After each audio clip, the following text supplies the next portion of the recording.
50 ரூபாயில நீங்களும் இல்லைன்னு சொல்றீங்க. உங்களுக்கு நான் என்ன செய்யலாம் முடியாது.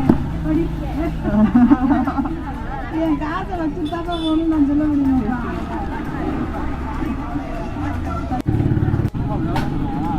சரிப்பா, ஒன்றும் இல்லைப்பா. நீங்கள்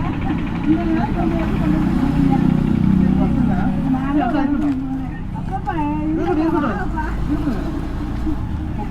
என்னப்பா வந்தது? நானே போகிற இடத்துக்கு போகிறேன் இல்லை. அப்போ வந்து என்ன பண்ணுறது? எந்த வேலையும் விட்டுட்டு போங்கப்பா. இல்லைப்பா, ஆப்பா இருங்கப்பா.